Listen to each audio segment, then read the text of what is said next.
Good morning, good afternoon, good evening, wherever you guys are. Welcome to our webinar, Advancements in CCS Technologies and Cost. My name is Jess Oglesby, and I'm the head of global events at the Global CCS Institute.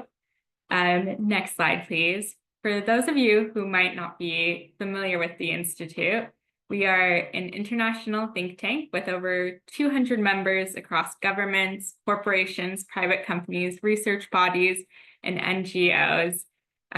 Our mission is to accelerate the deployment of carbon capture and storage as a vital technology needed to reduce emissions. And we have offices all over the globe. Before we begin, I'd like to take a moment to cover two housekeeping items.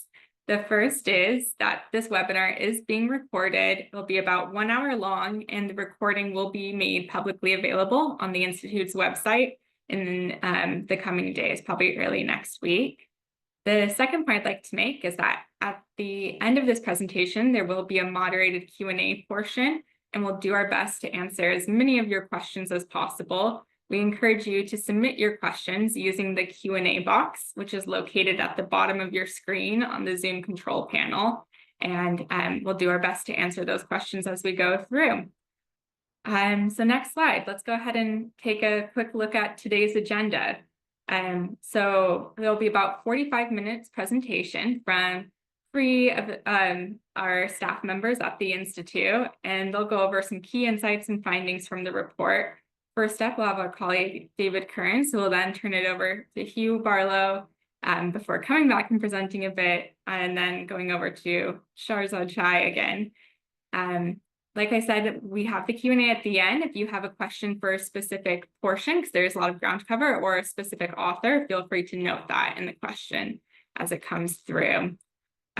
So without further ado, I'd like to hand things over to David. David, if you could tell us a bit about yourself and then dive into the presentation. Thank you, Jess, and good morning, good afternoon, good evening, all of our webinar participants. We're glad to have you with us. Just briefly introducing our speakers today. So I'm David Kearns. I'm Principal of Carbon Capture Technologies at the Institute. My colleagues Hugh Barlow and Sharzad Shahi are both Carbon Capture Technologies leads with the Institute. And the three of us are co-authors of our report on CCS, on technologies and costs. So we're pleased to present on the topic today, hopefully getting some really good engagement and questions from all of you. Really, just to put this discussion in context and a brief overview of CCS at a glance. Essentially, this is a representation of the CCS value chain, which really consists of three key steps. The first being capture, where we separate and purify CO2 from various industrial and energy sources. Once we've got that purified CO2, we can then transport it via various means, pipelines or ships or other means. And we transport that to storage sites, which are geological subsurface storage reservoirs where we can actually sequester CO2 for the future. And the part of this presentation is referring to advancements in technologies and costs is specifically focused on capture and transport. Storage will be the focus of part B of this report, which will be released later this year. And just a quick plug for our technology compendium. This is a report that we've put out for 3 years now. The 2025 edition is now in progress. This is a platform for CCS technology providers and technology owners to share information about their technologies. The next edition is going to be published sort of mid-year, and our submissions are closing on the 31st of March. So you can go to our website if you want to participate. There's a link there for submissions. So we're hoping to get some more submissions this year. All right, so handing over to Hugh to kick us off with technologies and costs. Over to you, Hugh. Thank you, David. Alrighty, moving into the capture technologies and cost segment of the report. Mind if we get the next slide, please? So looking broadly at capture technologies for CO2, we've identified the following categories in our report. We have our chemical absorption, which are solvents that react to form a bond with CO2 and are usually generated with thermal energy. We have physical absorption, which are solvents that rely on a physical driving force to carry the CO2 and dissolve it initially, and then are usually regenerated with a change in pressure. We have adsorption, which are solid sorbents that capture and release CO2 from binding sites on a surface of a porous material. And this can either be a temperature or a pressure swing normally. We've also got our membranes. These are semi-permeable barriers that separate parts of a gas mixture based on the relative rates of transfer through the barrier itself. Solid looping refers to the movement of a solid material. And this can either be to transport CO2 in the solid material or to transport oxygen that's then used in a combustor later. Then we also have cryogenic as a category, which is capture that's completed below ambient temperatures. Then this one, there's the condensation of CO2, which happens at a different point to other inlet gas components. These are the key categories that we've touched on within the report, as alongside the inherent capture process. This is our term for industrial processes that produce a stream of high purity CO2 inherently as part of a normal operation of the process. Within each of these pathways are a variety of sub-processes and individual technologies, components, systems that can make up the overall unit itself. Some technologies can even be conjoined to address the challenges or advantages of different pathways that are used. Their applicability in CCS tends to be measured through the technology readiness level. Next slide, please. So the technology readiness level metric is a qualitative measure used within industry to describe how far through development process a technology is. Some technology used in CCS, CO2 capture, I should say, is not new. In the 1930s, there was the first application of CO2 capture in the sweetening of natural gas, removing CO2 to get it on spec for sales gas specifications.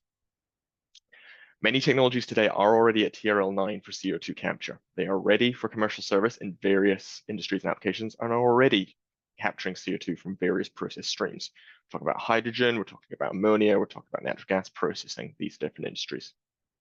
However, there are some emerging technologies in this space, which can be reconfigurations or the development of entirely new ideas to address costs and challenges within existing technologies. The technologies mentioned just earlier have been assessed within our report, but do keep in mind that the TRL assessment is a qualitative assessment, and new developments are also happening at a rapid pace. Our current assessments are informed from our 2024 edition of the Technology Compendium and may be further updated with the upcoming edition due for release mid-year this year. For this report, we focus primarily on the chemical solvent MEA, monoethyl amine, which has served as a benchmark for many CCS applications due to the extensive literature and industrial application, especially in low partial pressure environments. Next slide, please. Here we have a typical MEA capture plant arrangement. This was the PFD that was used as the base for the model in the report, and consists of a standard absorber-desorber dual column arrangement with a DCC pretreatment direct contact cooler and a water wash. Unless otherwise stated, the model flue gas in the report was around 13.7 mol%. A keynote with this process flow diagram: the condensed water from the reflux drum at the very top right of the desorber is directed back into the absorber instead of into the desorber. This was a small change that we made to save on energy consumption, as the liquid condensed in the model was practically pure water at around 35 degrees. Reintroducing this to the desorber column would increase the energy requirements of the reboiler to get it back up to the temperature of the desorber. This arrangement has already been discussed in literature to save energy. However, other than that, this model has seen no significant technological innovation compared with our previous report, the Technology Readiness and Costs of CCS report released in 2021. This was done to do an apple-to-apple comparison, to compare like with like. This is a typical MEA plant. I must also note with this model, we are now seeing MEA frequently and significantly outperformed by new and advanced solvent technologies to address challenges with the current system, most commonly reboiler energy consumption, as well as a few other issues such as degradation products or corrosion. We'll discuss some of this in the coming slides. The use of a new benchmark remains under discussion, but for the moment, this first gen's reference standard of MEA is the one that we've used in this report. Next slide, please. On this slide, we've pulled information primarily from the appendix of our report, which I do recommend those who are interested in more detail dive into. This is important to cover here now because these models are incredibly sensitive to the assumptions, the design, the operating parameters that have been fed to it to begin with. Every decision has a combined impact on the overall structure, efficiency, and cost of the model. The biggest one that I do want to note here is that low pressure steam has increased to $19 per ton in this report, which is around 50% higher than our last report. This cost is reflective of wider cost inflation felt worldwide following the release of our previous report in 2021. That report used the 2020 cost indices, which had less of the impacts of the supply chain issues of the energy crunch that happened around the globe at the time, which is now filtered through into our models in this report. This cost inflation is reflective of what has been felt worldwide across all of the chemical engineering process industry, as well as beyond that industry. These costs affect all decarbonization options, and I do want to emphasize that. On the capture fraction note, we will explore how capture fraction is a variable that can and is flexed depending on system requirements. Here for this report, unless otherwise stated, 90% has been used as the benchmark to allow us to compare our models with our previous report. However, this will likely be the last report that we use this benchmark, given the benchmarks today, as well as the overall shift towards higher capture fractions, 95, above 95% was something that we've seen within our technology compendium. Next slide, please. So covering some of the results, breaking down the cost of the model itself. When considering the entire plant, the reboiler clearly has the highest annual cost, annualized per unit cost, due to the significant thermal energy requirements to regenerate an MEA solvent. This cost is the primary reason why research and development today focuses significantly on the specific reboiler duty of solvents, or finding ways to avoid using low pressure steam at all. Other key operating costs, such as the blower and the coolers, also contribute significantly. Do want to make a note, all costs presented here and in this presentation are estimates with both high side and low side uncertainty. Mentioned earlier, during design, there's often a trade-off in terms of what's to be optimized. In this case, there could be a trade-off between capital and operating costs, depending on which parameter is a key focus. The individual cost of capture will vary on a project-by-project basis, and it's important to do engineering to understand these factors. Next slide, please. Now, looking a bit deeper into the OPEX and CAPEX on an annualized per unit basis, we can see the impact that each subunit has on the overall cost per ton. As noted, the reboiler continues to show a significant impact on the ongoing operational expense, reinforcing the drive to ensure that the specific reboiler duty in chemical solvents is reduced as much as practical. The change in the modeling cost indices for steam explains part of the impact. The overall need of thermal energy underlines the reason why this is a key area of focus in research. When examining the CAPEX components, the columns and blowers play a key part, albeit with less influence on the annualized cost per ton compared with operating costs. The absorber, the water wash, and the direct contact cooler towers are large diameter columns to ensure that flue gas can pass through these columns without flooding them. And the absorber also needs to be a certain height to provide enough driving force and contact time with the chemical solvent for the CO2 to be absorbed. These factors do influence the cost, and is part of the reason why absorber, water wash, and DCC are key components in the CAPEX costs. Research remains ongoing into how to optimize and reduce these costs for these capital components. For instance, for the absorber, a number of technology providers have provided us with information into the technology compendium regarding the use of rotating packed beds, which use centrifugal acceleration to achieve the mass transfer required for getting the CO2 into the chemical solvent instead of gravity in normal gravity columns. These rotating packed beds are reported to have a significantly smaller footprint, smaller amount of materials used, and therefore reductions in costs. Again, all costs presented here are all estimations with both high side and low side uncertainties. Next slide, please. So when we look at the drivers of costs, there are a number that can affect an individual plant. All have an impact. This is not an exhaustive list, however, so please do keep that in mind. If we're to run through the key parts, partial pressure is a critical component of the cost determination.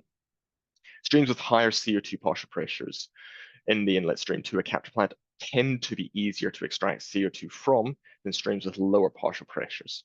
All else being equal, CO2 capture costs will rise as the partial pressure of CO2 in an inlet stream to a capture plant falls. For capture fraction, as a rule of thumb, when pushing towards the very high capture percentages, near to 100%, the cost of capture per unit CO2 tends to increase. But this effect only comes into play once you get really close to that 100%.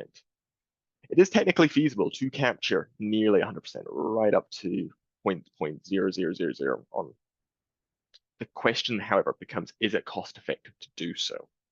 Or are there other cost effective ways to address the final few percentage points? Sometimes there are not. The next key driver of cost is the technology selected itself. Certain technologies may be more cost effective at certain levels of CO2 partial pressure, or alternatively use forms of energy that have a lower cost to drive the process. The plant scale can affect the cost, as economies of scale themselves can play a important part.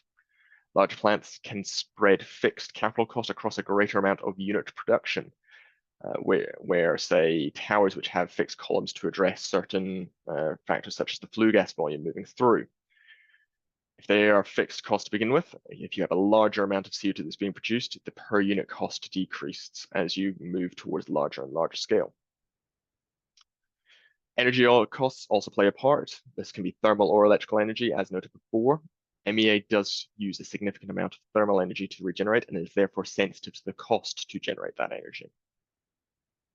Flue gas pretreatment, it can also affect cost, depending on what components are present within the flue gas that is directed towards a capture unit. Some plants will require additional treatment of this flue gas, such as to deal with components like particulate matter, SOx, NOx, and other components present. Location does have an impact on costs. There will be regional difference in the labor, the materials, the permitting, the land, and the energy costs associated with building and running a plant. And finally, a retrofit or a new plant will have different cost drivers. Space is a key consideration in many facilities for retrofitting options, whereas a new build can plan for the required space, as well as the additional steam and or cooling requirements needed for this plant. Next slide, please. Diving a little bit deeper into the first two cost drivers mentioned. Partial pressure does have a significant impact on the size of the process equipment, the energy required, and the applicable capture technologies. Streams with higher CO2 partial pressures are relatively easier to capture from, as mentioned. And as said, all else being equal, CO2 capture costs will rise as the partial pressure fall in the flue gas stream falls. For further information on partial pressure and its impact, we refer back to the work we completed in 2021 in our original publication, The Technology Readiness and Cost of CCS. On capture fraction, a capture fraction of 90% is a benchmark that's been commonly used, but is not a technical limitation. Capture fraction can rise to near 100%. However, the costs will change as we move closer to that 100% mark. If we were actually to take in the modeling we've done in this report, capture cost actually decreases initially from 50% capture fraction, moving up towards that 90 to 95% region, as we used a fixed flue gas flow through the plant. This is primarily because the major capital items, such as the absorber and water wash, have diameters set due to the volume of gas moving through the unit, and so are relatively insensitive to changes in the capture fraction. That greater capture fraction moving through towards the very end does have an increase in the energy use in order to regenerate the solvent to the point at which there can be the driving force to get CO2 into the solvent itself. Next slide, please. Now, in terms of how do we continue to bring down costs in CCS, there are various strategies that can be applied. As noted already, economies of scale is a key consideration in terms of a cost driver. So capital-intensive projects like CCS can experience economies of scale when considering larger plants or clusters of units to share in capture and transport capabilities.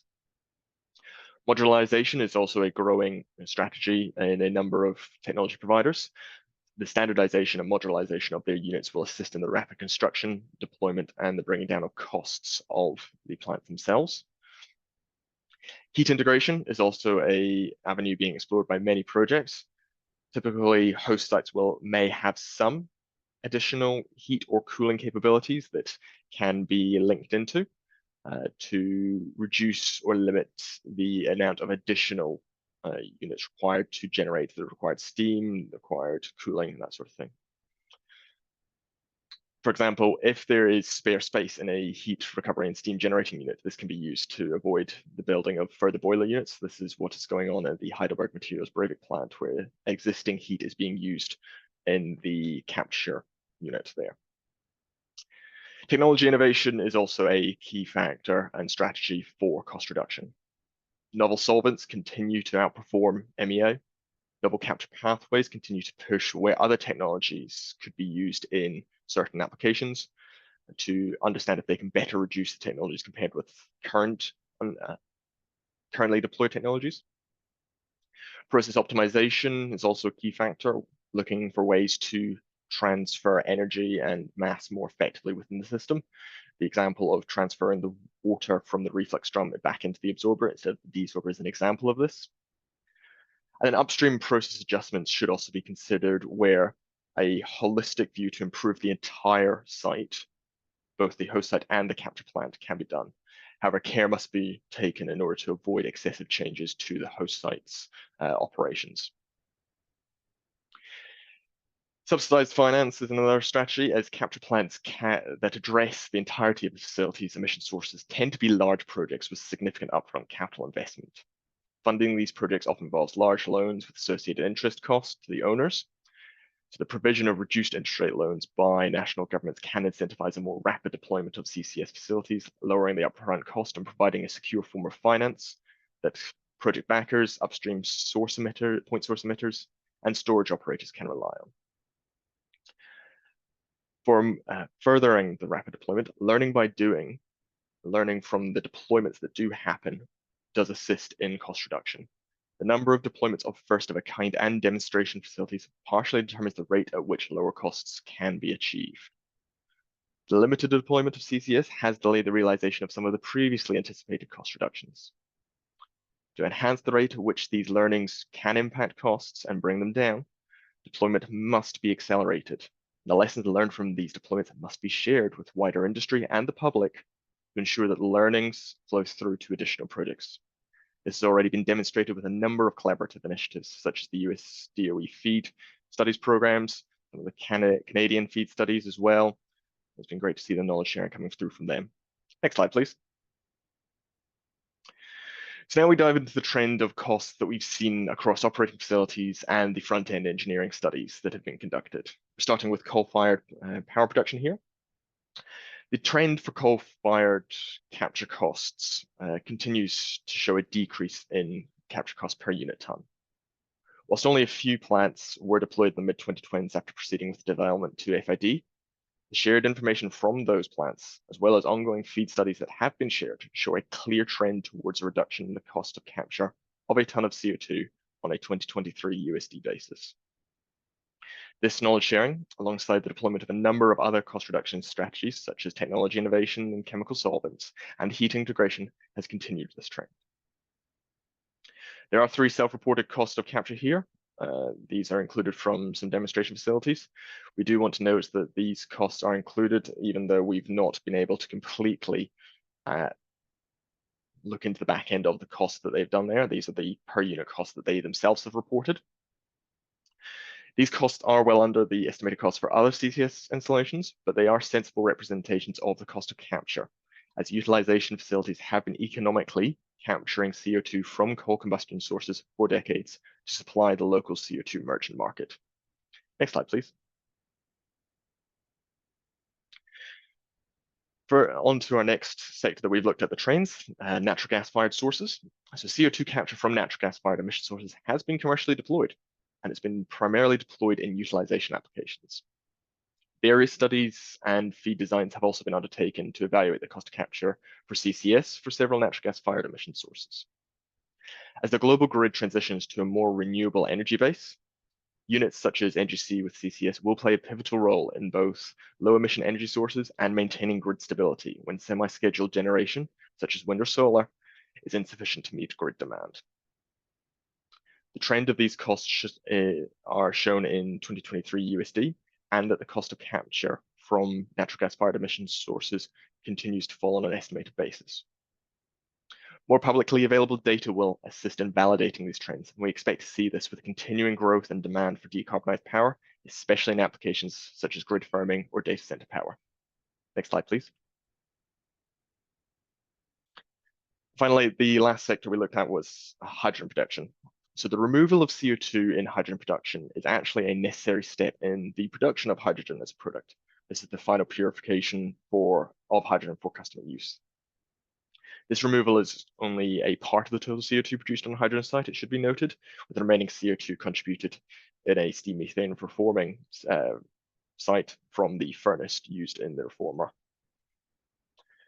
The trend for reported cost in hydrogen plants with carbon capture facilities shows a more gradual decline than our other industries.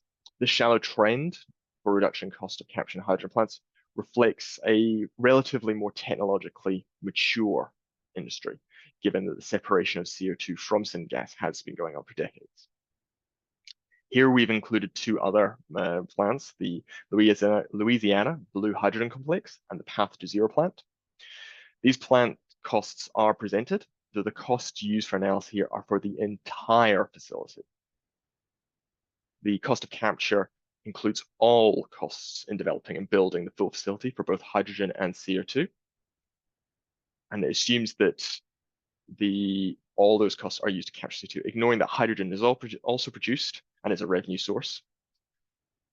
The true cost of capture from these plants will be a subcomponent of the overall cost, as the CO2 capture is a subcomponent of the overall process.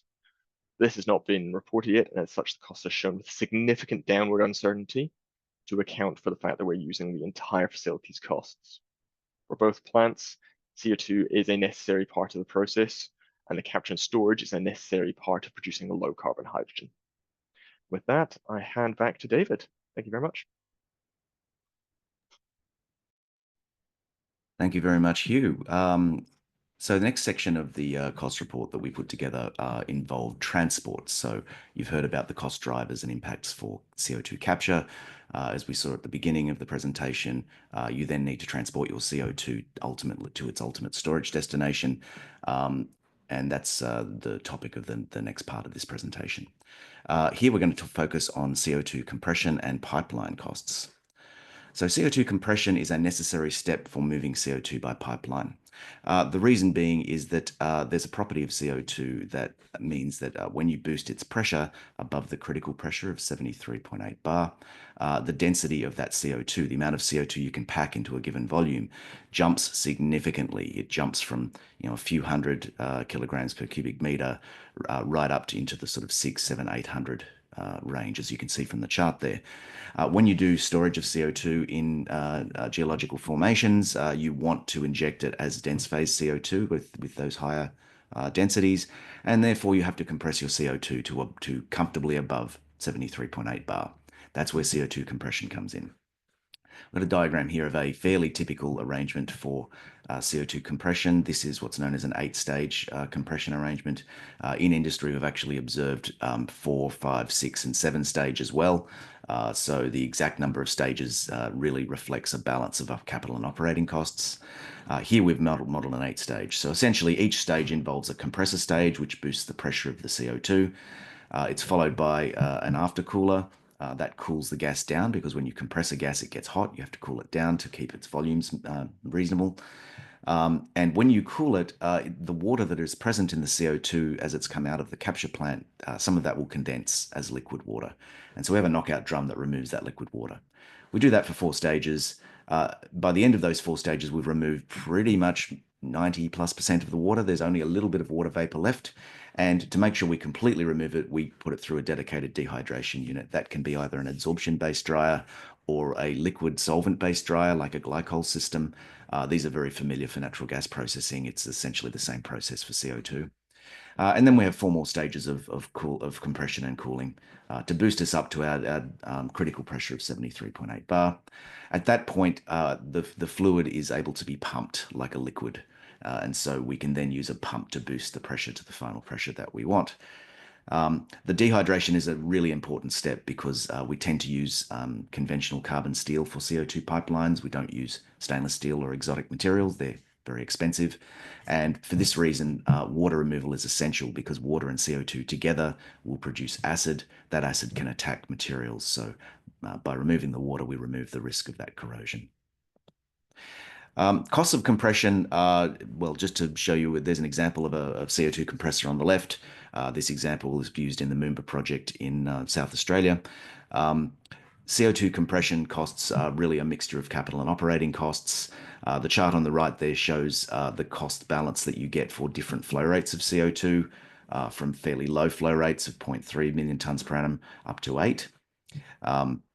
What we find is that as you're doing compression, the modeling that we did maxed out the power consumption of compressors at 40 megawatts. Once you get beyond about 3.3 megawatts, you need a second train of compressors because you've hit that 40 megawatt limit. And what you find is that the costs tend to come down as the volumes go up, as you would expect. But when you actually look at the breakdown, you'll notice that the sort of aqua green color at the top is getting smaller. That's the operation and maintenance. The capital, the light blue, is also getting smaller. These reflect economies of scale. But the energy cost, the $7.34 per tonne, remains constant. There are no economies of scale for energy consumption in compression. And so what this means is that once you get to an optimal CO2 flow rate, the energy consumption of compression, i.e. electricity use, becomes the dominant factor. The fact that the ideal scale is around 3 million tonnes of CO2, and this will change depending on the relative costs of energy in your location, really does encourage people to aggregate CO2 from multiple sources. Most CO2 sources are not 3 million tonnes. And so it's another reason why we're seeing the development of CCS networks, where we pull together CO2 from multiple sources and use shared pipelines to transport it. It helps to bring the cost down. Speaking of CO2 pipelines, as I mentioned, most CO2 pipelines are made of conventional steel. They're very similar to natural gas pipelines. The only difference being is that they're sometimes rated to higher pressures because we need to go well above this critical pressure of CO2.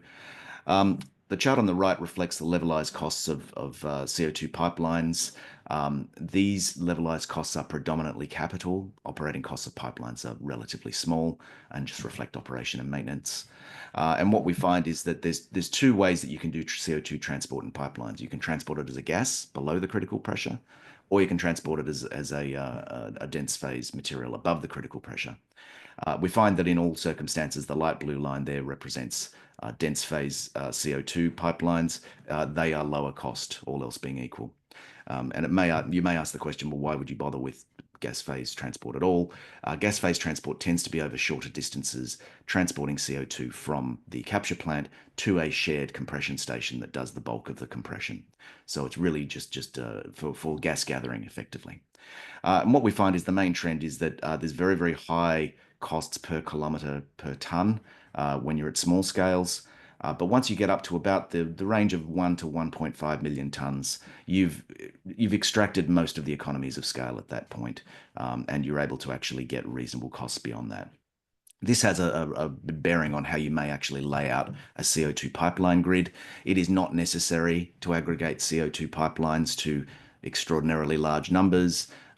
If you've got enough CO2 to get into that 1 to 1.5 million tonnes, you really actually got most of the economies of scale already, and you can just run your pipeline as is. And if necessary, if scale is required in the future, if you've got growth of CO2 in the region, you can build a second pipeline with the cost impacts will be modest.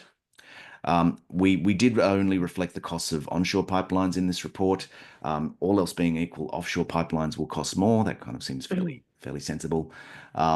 The challenge you have with offshore pipelines is harder to generalize the cost trends for them because there are factors that are not related to scale that affect the costs of offshore pipelines. Things like the water depth, the topography of the seabed, and so on. Those things are very location and site specific. So with that, I'm going to move on to the other major transport mode, which is, here we go, shipping. So over to you, Shahzad. Hello, everyone. Thank you, Hugh and David, for the great presentations on CO2 capture, compression, and pipeline transport. Building on those discussions, I'll take us through the next critical aspect, CO2 liquefaction and shipping. As CCS scales up, shipping is becoming an essential transport option, particularly for long distance and cross-border storage. While pipelines are often the default choice, liquefied CO2 shipping offers scalability and flexibility, making it a key enabler for large-scale CCS deployment. But why liquefy CO2 before transport? Liquid CO2 takes up far less space than gaseous CO2, allowing for more efficient transport and reducing shipping costs. Unlike supercritical or dense phase CO2, which requires high pressure infrastructure, liquefied CO2 can be transported at moderate pressures, lowering equipment costs and operational complexity. On the bottom left, you can see a CO2 phase diagram, which highlights the liquid zone where CO2 remains in its optimal transport state. Maintaining CO2 in this range is critical for safe and efficient shipping. Now let's talk about what drives CO2 shipping costs. The first factor is ship pressure. The pressure at which liquefied CO2 is transported impacts cost, safety, and efficiency. There are three main categories: low pressure, medium pressure, and high pressure. This study focuses on comparing LP and MP, which will be discussed in the next slides. The second factor is ship size. Larger CO2 carriers benefit from economies of scale, significantly reducing transport costs per ton. And the last factor is energy demand, which is driven by compression, refrigeration, and fuel use for shipping operations. It increases with shipping pressure, transport distance, and CO2 stream impurities, making it a key factor in operational costs. Optimizing these costs is crucial to making CO2 shipping a commercially viable solution for larger scale CCS deployment. Let's dive deeper into these aspects in the following slides. Next slide, please. For larger scale CO2 liquefaction, one of the most efficient and widely used technologies is pre-cooled Linde-Hampson system, known for its balance of efficiency and operational costs. This process consists of key components, including multi-stage compressors that increase CO2 pressure and heat exchangers that lower temperature, allowing CO2 to transition into a liquid state. To ensure purity and compliance with storage and transport, allowing CO2 to transport, the system also includes knockout drums, which removes residual impurities and liquids. Additionally, refrigerants such as ammonia play a crucial role in removing heat from the CO2 streams, enabling efficient cooling and liquefaction while reducing overall energy consumption. To analyze the liquefaction process, we modeled the system using Aspen Plus V14. Several key factors influence the cost of liquefaction, starting with the initial pressure. In this study, we assumed an initial pressure of 1 bar, reflecting a scenario where the liquefaction unit is located adjacent to the capture unit. If the CO2 were already pressurized before entering liquefaction, the energy demand for the process would be significantly lower. Another major factor is transport pressure, where we examined two pressure levels, low pressure 6 bar and minus 53 degrees centigrade, and medium pressure 15 bar and minus 28 degrees centigrade. CO2 flow rate also plays a critical role in cost efficiency. This study considers a range from 0.5 to 2 million tons per annum, or MTPA, to assess this effect. Finally, stream impurities can further impact liquefaction costs. While this study does not explicitly model impurity removal, impurities such as nitrogen or hydrogen sulfide can increase purification costs due to the additional separation steps required, leading to higher energy demand and equipment costs. Next slide, please. Let's look at the cost aspects of CO2 liquefaction, focusing on both capital and operating costs for medium pressure and low pressure system. Capital costs cover the upfront investment needed for equipment. For system handling 1 MTPA, the total annualized capital cost is around $38 million for medium pressure liquefaction and slightly lower at $36 million for low pressure liquefaction. The pie charts illustrate the cost distribution across key liquefaction components. The LP compressor represents the largest cost share in both systems, though its proportion is higher in medium pressure liquefaction. The refrigerant compressor and HP compressor are other major contributors with a slightly higher cost share in low pressure systems compared to medium pressure. Meanwhile, other components like knockout drums, heat exchangers, and separators make up a smaller portion of the total cost. Now, moving to operating costs, which are driven mainly by energy consumption, the biggest contributor here is utility costs, primarily electricity and cooling water required for liquefaction. The bar chart shows that medium pressure liquefaction requires around 10% less energy than low pressure systems due to lower refrigeration demand. And this efficiency advantage is consistent across all flow rates. So while low pressure liquefaction has a slightly lower capital costs, it results in higher operating costs due to greater energy consumption. Next slide, please. This slide highlights economies of scale in CO2 liquefaction. As capacity increases, fixed costs are spread over a larger volume, improving efficiency and reducing costs. The chart shows that at half MTPA, costs are highest, while with low pressure liquefaction is slightly more expensive than medium pressure. As flow rates rise to 2 MTPA, costs decline for both, reinforcing the economic benefits of scaling up. Next slide, please. Let's shift our focus to the cost implications of CO2 shipping. Several factors influence feasibility and cost, including flow rate, transport distance, voyage duration, and storage and liquefaction constraints. Before diving into the scenarios analyzed in this study, let's first outline the key cost drivers based on the specific values selected for our evaluation. We assessed flow rates ranging from half to 2 to MTPA, which determine the required ship capacity. The study considers transport distances between 500 kilometer and 2,000 kilometer, affecting voyage duration and fuel consumption. The ship capacities analyzed are based on liquefaction capacity and available buffer storage at both loading and unloading points. To evaluate different CO2 shipping strategies, we analyzed 3 scenarios with distinct ship size limitations. Scenario 1 is medium pressure ships that are limited to 10,000 tons, regardless of flow rate and distance. Scenario 2 also has medium pressure, but allows ship sizes from 2,000 to 50,000 tons. And scenario 3 is similar to scenario 2, but under low pressure conditions. Looking at the tables on the right, scenario 1 relies on a maximum of 10,000 ton ships, meaning more trips as flow increases.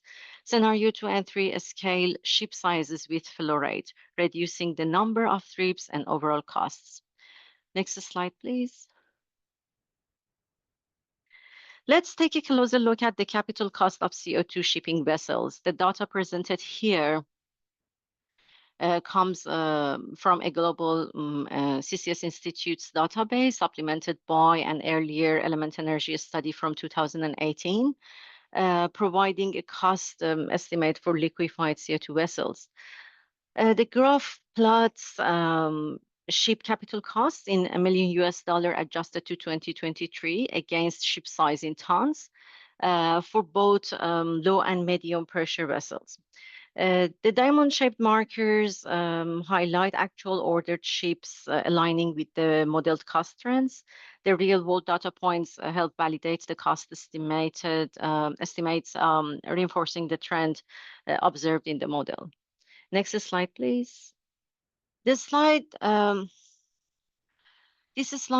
looks at how the ship unit cost of CO2 avoided varies with ship size, pressure levels, flow rates, and transport distances. As distance increases, costs rise due to higher fuel, operational, and capital expenses. However, higher flow rates, especially at 2 MTPA, improve cost efficiency through economies of scale. In scenario 1, top chart, medium pressure ships limited to 10,000 tons have the highest cost, requiring multiple trips. For higher flow rates, costs rise sharply for long distances, particularly at lower flow rates. Scenario 2, middle chart, increases ship capacity to 50,000 tons at medium pressure, improving cost efficiency by reducing trips. Costs remain more stable by increasing the distances, showing how larger ships enhance economies of scale. Scenario 3, bottom chart, features low pressure ships with the same 50,000 capacity, but consistently lower cost across all flow rates and distances.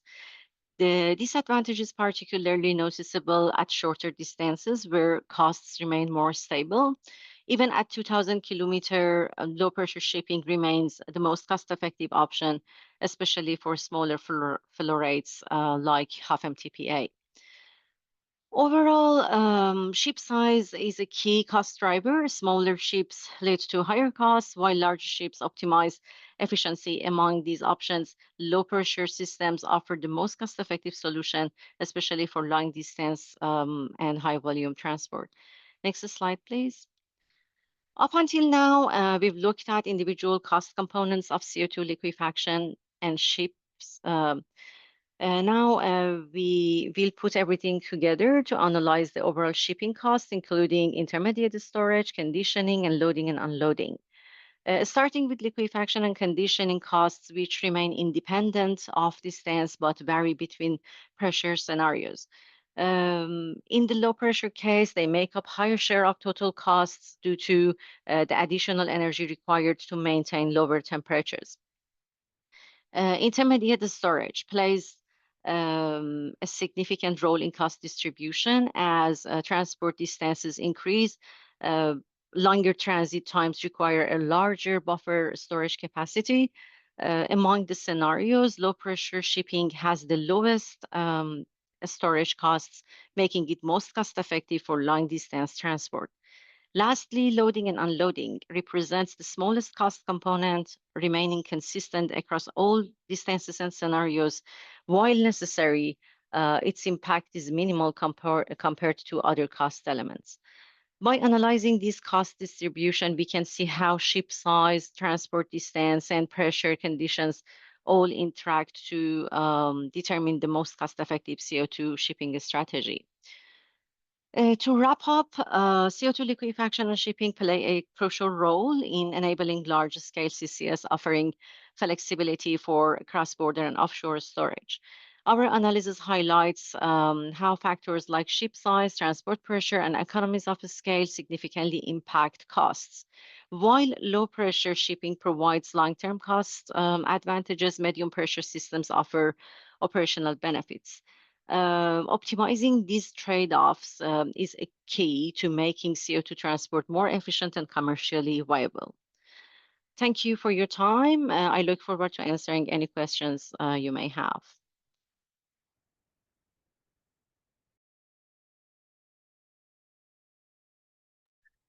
Okay, thank you very much, Shahzad, for wrapping up our presentation. I'll ask our other presenters to come on the screen for some Q&A. We've had some questions in the question and answer box in Zoom.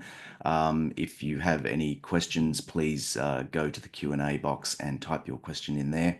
We'll start off with a question regarding the relative costs of capture from natural gas plants versus coal plants. I think this is a good one for you, Hugh. What are the drivers of capture costs being higher for natural gas plants compared to coal plants? Could you explain that to us? Gladly. So when considering the difference between natural gas-fired plants and coal plants, it's important to understand what the composition of flue gas from these power plants is.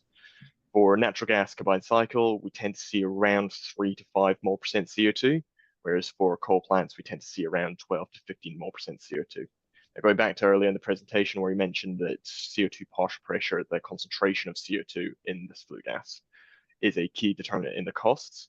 A much higher CO2 concentration in the coal-fired power plant flue gas makes it relatively cheaper to extract CO2 from that flue gas compared with that of the natural gas-fired plants. There are some other considerations relating to the flue gases, the components in there. So for instance, coal gas will have some dust particles. It may have some sulfur compounds based on the incoming coal, while that won't necessarily be present in the natural gas combined cycle. But the main determinant of the difference in cost is the difference in partial pressure of CO2 in the gases. Thanks, Hugh. The next question is, what are the greatest cost differences we've observed compared to the 2021 costs report? I'll give that one for you again, Hugh. That's all right. The most significant is the low pressure steam cost. So that is a derivative of the cost of energy that is throughout the world. We've seen the changes in the cost of energy in 2021, 22, and 23. There are some regions of the world where that is still elevated compared with what it was prior to the 2021 report. In our report, in the models we've used, it is 50% higher than what we saw previously. That is the most significant change. Amongst the rest of the modeling, we've used the same system as prior. There has been inflation in the costs of plant equipment, the costs of materials as well, but the most significant is low pressure steam. Okay, thank you, Hugh. This one's for Shahzad. Could you elaborate on why overall low pressure shipping costs are lower than medium pressure?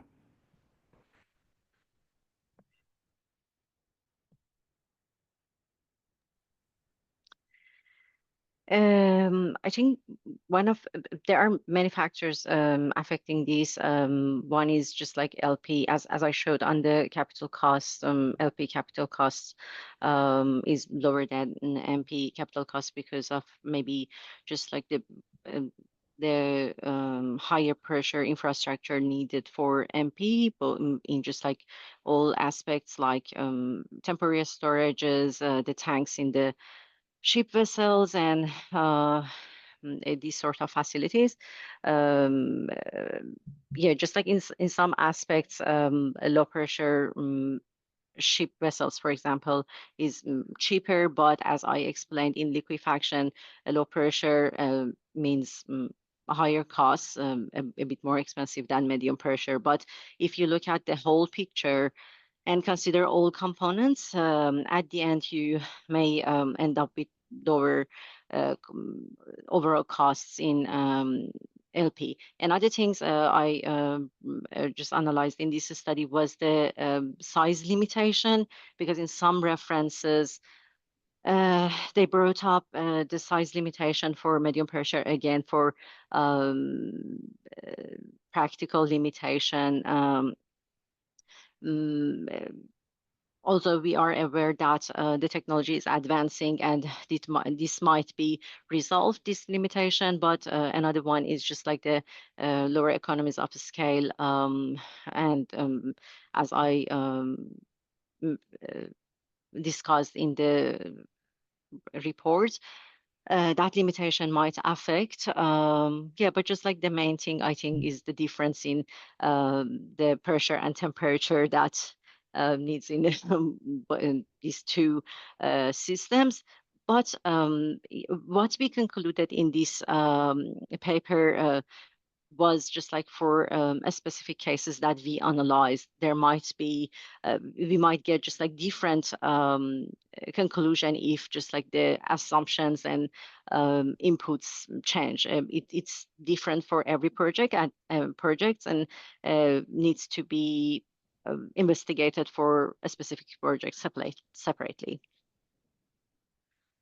Thank you, Shahzad. I think I'd just add to that that's a general comment for the entire study, is that the assumptions that you make, the location that you choose for your study, can have a significant impact on the cost numbers. So you should really take these numbers in that context and understand that the focus of this report was very much on investigating cost drivers and the impact of cost drivers, so relative costs rather than absolute costs. Certainly, if you go to locations with cheap energy, then the costs are going to come down. That's kind of obvious. Shipping also is a little bit of an interesting one, in that bulk CO2 shipping is a relatively new thing to do. We don't have operating examples at very large scales yet, so many of the numbers that we have are based on projections and studies, not on actual working examples. So there is a degree of uncertainty associated with that. Having said that, when you investigate the trends, I mean, it becomes pretty obvious that the economies of scale are very important for shipping, as they are for most aspects of the CCS value chain. Thanks, Shahzad. The next question is for Hugh. There are many plants which are not multi-million ton per year emitters, but still need to decarbonize. So if you wanted to scale down to, say, from 1 million tons, maybe down to 0.1 million per annum, you'll see an increase in the costs of capture per ton. Are there any technologies available suitable for these smaller scale capture applications?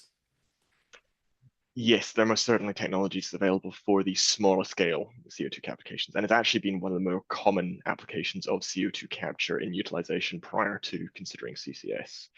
We have a number of technology providers within the tech community who actually specialize in these smaller to medium scale systems, working heavily, focusing on the integration that they can have within the plant, the specific solvents that they use, the specific technology that underlies it, to essentially drive as much as they can in the other strategies for cost reduction.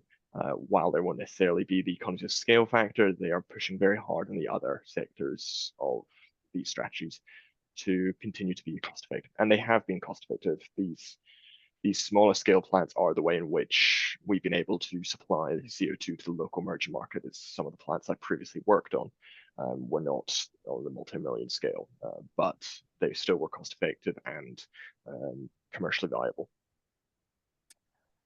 Thank you. The next question is about the cost trends curves that we produced. I'll just bring the coal one up for this answer. The question is, were the capture costs published numbers or calculated using the same methodology as our own results? So the capture costs published here, what we've done is we've taken the reported capital cost and the reported operating costs as they are available in the feed studies or in public media. And then we've filtered that through our own single stable cost financial model. So applying the same discount rate, applying the same lifetimes, making sure that they're all comparing on the same as much as we possibly can. That's why the self-reported costs are in a different category and different indicator, because we haven't necessarily been able to get those capital and operating costs from those plants. They've just told us how much their cost to operate on a per unit ton already. But the rest of them, how we've taken the capital cost, the operating cost, and then put it through the same calculated methodology for each of them there. Okay, thank you, Hugh. I think we have time for one more question before we wrap things up. We had a question here on, where are we? On, is there a good example of learning by doing that contributes to cost reduction? I think this is another one for you, Hugh. All right. There's actually two good examples. The coal-fired power plants in North America, Petronova and Sask Power, both have reported that based on their deployments of first of a kind for the technologies, the CANSOLV process in Boundary Dam, and then the KMCDR process in Petronova, they both report that in the next plant, they're expecting to see a 20% reduction in per unit costs. That's been a while since they've been deployed. They've likely enhanced their learnings even more with learnings around the world. And that's probably the key one there. The other one that I'd like to highlight is the currently in commissioning Heidelberg Materials cement facility in Breivik. Heidelberg Materials have a pipeline of various cement plants that they intend to bring online with CCS in the coming years. And they've already made mention that the learnings from this demonstration project they're doing in Breivik, Norway, have already been shared amongst their European and their North American CCS projects. Okay, thank you, Hugh. I think this concludes our Q&A session. Over to you, Jess. Yeah, thank you so much, everyone, for joining this webinar on advancements in CCS technologies and cost. And thank you again to our speakers and report authors.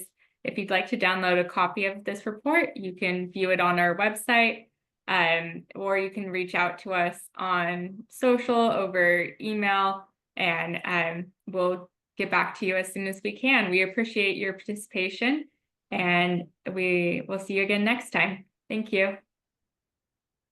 Thank you.